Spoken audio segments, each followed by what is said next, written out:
Hello guys! Hello! This is for Virgo. Virgo, welcome dito sa aking channel, Kapalaran 888. Welcome. Alamin natin kung anong messages, vibration, gabay, energy, or kapalaran para sa lahat ng Virgo. General reading tayo for the month of November. So, first card mo Virgo is Princess. You can be your own knight. Wow, Virgo. So, parang sinasabi ng Virgo dito, or ng bara sa'yo, Virgo, na sa buwan ng November, marirealize mo na hindi mo kailangan ng mga tao sa paligid mo, or hindi mo kailangan ng tulong. Kaya mong mag-survive na mag-isa. Okay? Sinasabi ng bara sa'yo dito na meron kang plano eh. This is number 1. Meron kang plano na gustong gawin ngayong November, starting this November. So, ano pa ba? Count na natin. Okay, this November, sinasabi ng baraha dito na kaya mong makuha ang lahat ng mga wini-wish mo nang wala kang aagrabyaduhin or hihinga ng tulong, parang ganon. Next card number is 4.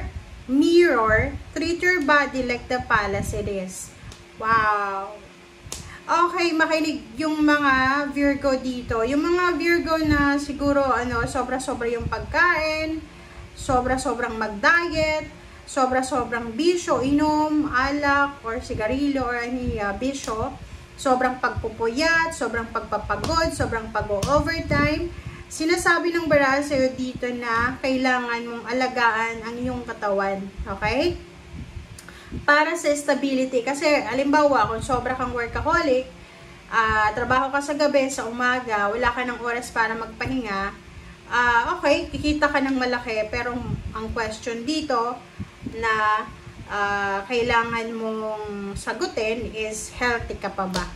Diba? So, ang importante sa'yo ngayon na November is you need to take care of your body. Your body, your mental health, and your spiritual health. Okay? Alright, so let's check the money para sa lahat ng Virgo.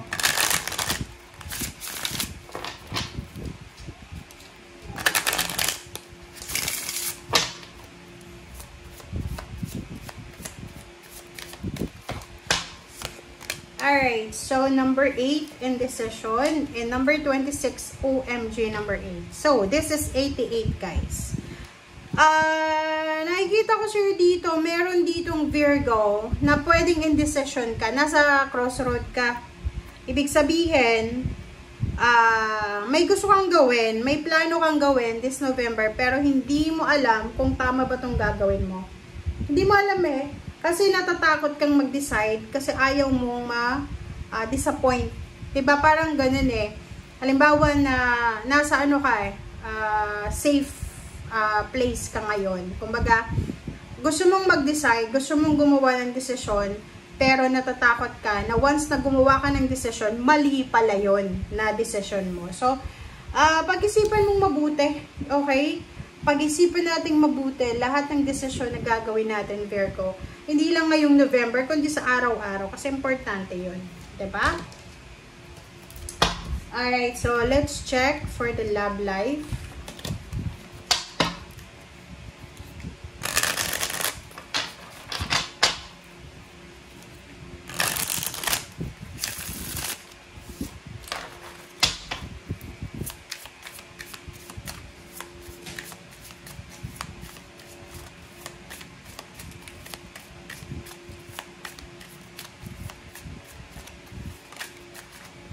Okay, so now, ngayon daw, ang love life mo. Let's check.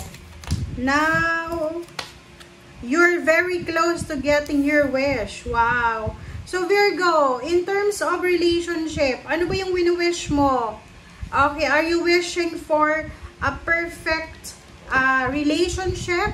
Or babae ka ba na single na nagwi-wish ka na makatagpo ka ng lalaki na gwapo, mayaman, ganito, ganyan. So, dito sa barahang to, sinasabi ng barahan, now, you are very close to getting your wish. So, kung ano man ang emotional wishes mo, relationship to love life, Sinasabi ng barahan na malapit na. Parang parating na siya.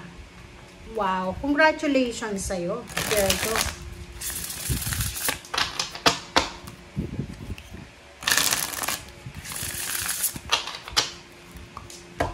Alright. So, first card sa third, the King of Cups and Page of Stakes. Okay. So, kung makikita mo dito, sinasabi ng bara sa'yo dito na in terms of relationship, maybe yun yung wini-wish mo eh. For example, meron ditong Virgo na may asawa. You're married. Nagwi-wish ka na sana makipaghiwalay na sa'yo yung karelasyon mo. And possible siya. Possible na magkipaghiwalay sa'yo or ikaw yung makipaghiwalay sa kanya. Yung iba din sa inyo nagwi-wish na sana matapos na yung problema nyo sa pamilya nyo. Possible yun. In the near future, malapit na, you're very close, na posibleng matapos na yung mga problema nyo sa pamilya nyo. Alright, so ano pa ba? Okay, the Devil. There's a Capricorn energy here. And 6 of Stakes. Nakakaloka to. Mag-iingat ka lang sa Capricorn. Okay? So, 8 of Swords siya. Diba?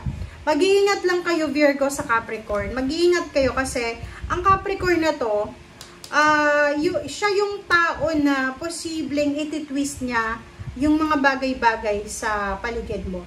Mahilig to magsumbong. Okay? So, halimbawa, mahilig siyang manira ng relationship or mahilig siyang manira ng isang tao.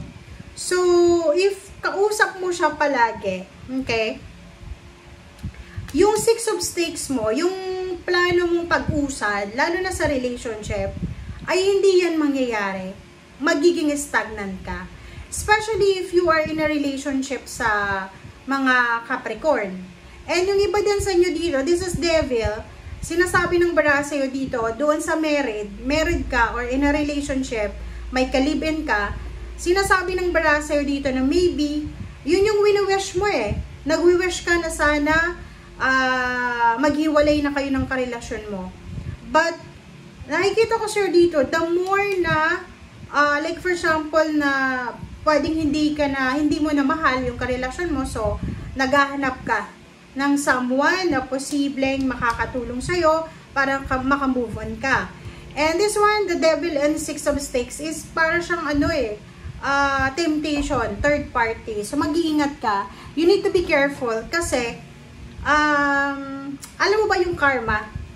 Okay, lalo na kung may anak ka bang babae, mag-iingat yung mga tao na, hindi lang ikaw, yung ibang zodiac signs din na, lalo yung mga babae or lalaki na nangangaliwa, di ba may mga third party, may mga kabit, matakot sila eh. Kasi pwedeng yung karma na yan ay bumalik sa anak, babae man or lalaki.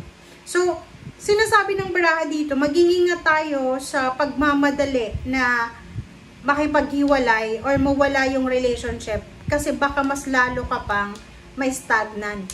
Okay? So, plus, kung ikaw ay kasal sa huwes or sa pare or sa judge or sa kung saan pa man, sa pastor, sa Pilipinas walang divorce. So, kahit sabihin natin na okay, walay na kayo ng past mo, tapos may kinakasama ka sa ngayon, kasalanan mo pa rin yun. Kasi you're still married. Lalo na kung sa church yun.